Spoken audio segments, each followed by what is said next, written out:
Bonsoir à tous, bienvenue pour cette nouvelle émission de Frat TV. Alors deuxième jour de Frat, deuxième jour de soleil à Lourdes, on vous laisse sans plus attendre découvrir les images de cette journée dans le récap.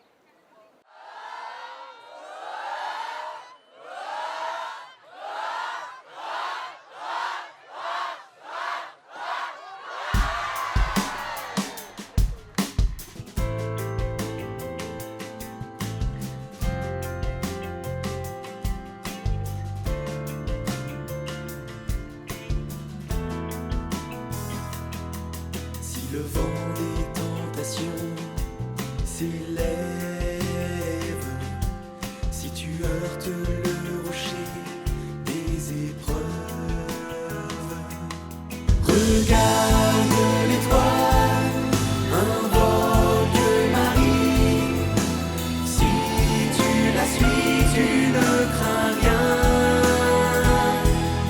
Regarde l'étoile, invoque Marie, elle te conduit sur le chemin. Dans l'angoisse et les périls, le doute, quand la nuit du désespoir te recouvre.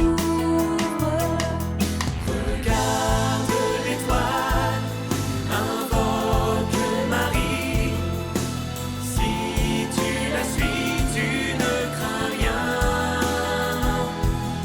Regarde l'étoile, invoque Marie, elle te conduit sur le chemin. Si tu la suis, tu ne dévis pas. Si tu la pries, tu ne faiblis pas. Tu ne crains rien, elle est avec toi. Et jusqu'au fond, elle te guidera.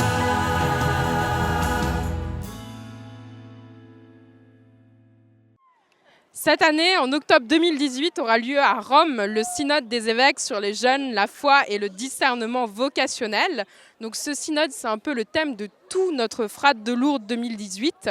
On vous laisse découvrir en vidéo qu'est-ce qu'un synode.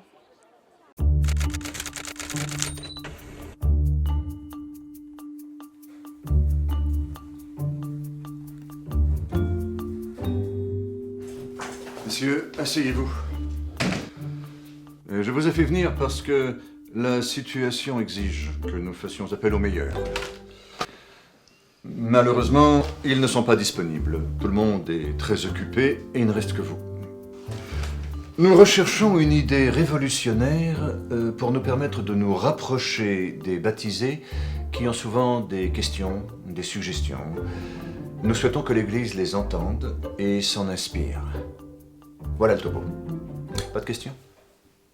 Alors enfin, Bien, messieurs les évêques comptent sur vous, l'Église compte sur vous, le monde compte sur vous. Bonne chance et que la paix soit avec vous. mec, ça c'est la mission de notre vie. Faut pas se louper. Yes, maman elle va être tellement contente. Oui, enfin on a surtout l'occasion de plus passer pour des losers, tu vois. Il faut qu'on trouve une idée béton là, maintenant. Une idée pourquoi déjà? Et pour entendre les questions des baptisés. Ah ben facile, il suffit de les écouter. Ah bah super, et on fait comment? On installe un micro chez eux, c'est ça? 2 micros, un dans l'entrée et un dans le salon. Comme ça tu suis le fil de la conversation. Oui voilà, super. On installe un micro chez tous les baptisés. Non mais t'imagines le chantier. Et puis, je suis pas sûr qu'ils parlent tous les 4 matins de l'église, hein, les baptisés. Ah, Non, ce qu'il faut, c'est trouver un moyen de rassembler leurs propositions, leurs souhaits pour l'église. comme une lettre au Père Noël. Voilà, une lettre. C'est bien ça, une lettre. En plus je suis sûr on va avoir une tonne de réponses. Ouais, mais faudrait voir à ce qu'il n'y en ait pas trop des réponses, justement. Mais pourquoi? Qui c'est qui va devoir trier les lettres après? Ah, c'est nous. Et je te raconte pas la purge, hein. Bon, il nous faut un moyen simple et efficace de recueillir les réponses des baptisés. Ouais. J'ai.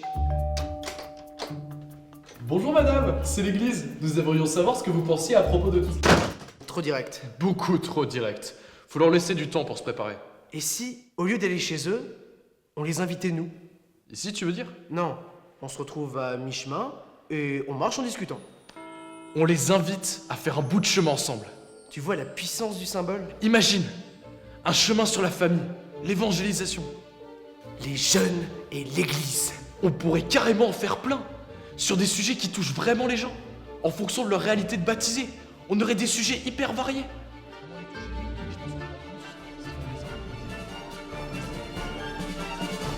Génial. Et à la fin, on prend toutes les idées et on vote, c'est ça? Voilà, il faut la majorité des 2/3 pour que l'idée soit approuvée. En gros, si vous avez 6 personnes, eh ben, il faut 4 personnes pour que l'idée soit validée. Ah. Bien. Et vous allez appeler ça comment? Marcher ensemble. En grec, ça donne soun odos. Synode.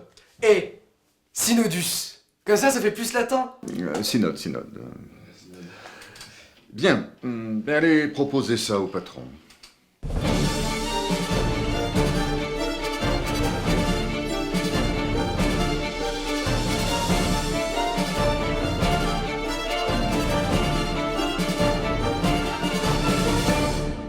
Et voilà, c'est comme ça qu'ils ont inventé le synode.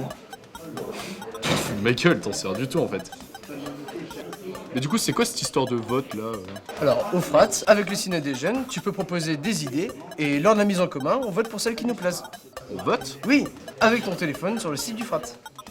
Mais du coup, le frat, ils l'ont inventé comment? Alors, le Frat. Nous allons maintenant retrouver Vincent qui est avec le père Yves Arnaud, qui est le prêtre accompagnateur du frat et qui va nous en dire un peu plus sur la préparation spirituelle de ce frat. Père Yves Arnaud, vous êtes le prêtre responsable du frat de Lourdes, c'est la deuxième fois si je ne me trompe pas. Le deuxième frat, comme responsable, oui. Quelle est votre mission sur l'année? Alors ma mission, elle est de permettre à toute l'équipe d'animation de rentrer dans une thématique qui va nous porter avant, pendant et j'espère après le frat. Alors est-ce que vous pouvez nous rappeler la thématique de ce frat? Cette thématique, c'est Sois sans crainte, il t'appelle. Angéline, vous avez travaillé du coup cette année, depuis septembre, sur la commission Carrefour. Alors qu'est-ce que les Carrefours? Alors les Carrefours, c'est un groupe de 8 jeunes qui ne se connaissent pas, qui viennent de différentes aumôneries et ils sont appelés à se rencontrer pendant les Carrefours pour réfléchir sur le thème du frat. Alors concrètement, comment ça se passe? Alors un carrefour, là on est sur les carrefours synodes, donc le carrefour 1 et 2 sont sur le synode des jeunes, donc ils sont appelés à faire des propositions pour l'église, ce qui va nous permettre d'avoir une première 10 000 propositions. Et ensuite, on va brasser tout ça pour qu'au moment du vote, il n'y ait plus que 20 propositions sur 2000 propositions. Père Yves Arnaud, qu'est-ce que va faire le frat de ces propositions? Alors ces propositions, c'est pas tout à fait un synode en soi. Les jeunes vont pas donner leur avis qui va arriver directement au pape, mais vont confier des propositions qui vont remonter à nos évêques d'Île-de-France. Fort de ces propositions, les évêques vont pouvoir discuter avec le synode des évêques, avec tout ce qui sera remonté du frat. La voix de 10 000 jeunes, ça compte. Dans les carrefours, la question des vocations, comment elle est apportée? Justement, à cet appel, suite à leur carrefour 3, où ils vont voter et faire des propositions, le carrefour 4 sera plus une relecture du frat, et le carrefour 5, une fois chez eux, justement répondra à cet appel, maintenant à toi de te mettre en marche pour ton église. Ils recevront un bracelet qui aura écrit « Bouge-toi pour ton église » justement. C'est un des enjeux de ce frat où on a demandé aux responsables de groupe, aux prêtres qui accompagnent, d'être particulièrement attentifs à ce qui va se passer chez le jeune. Puisque la vocation est forcément unique, ce qu'on souhaite, c'est qu'ils aient un maximum d'adultes qui puissent les accompagner. Donc c'est ce qu'on a demandé en amont, qu'au retour du frat, on puisse vraiment les accompagner.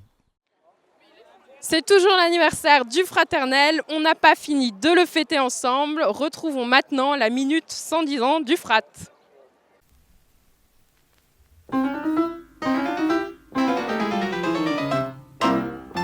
Bienvenue dans la Minute 100 ans du frat. Le premier frat a lieu en 1908, date du 50e anniversaire des apparitions de la Vierge Marie à Lourdes. C'est l'abbé Caillé, un prêtre parisien dynamique, qui décide d'emmener les 21 jeunes de son patronage dans la cité mariale. En ce début de XXe siècle, Lourdes est déjà un lieu important de pèlerinage. La ville va permettre de conjuguer deux attentes, faire vivre un temps de vacances et de pèlerinage aux jeunes.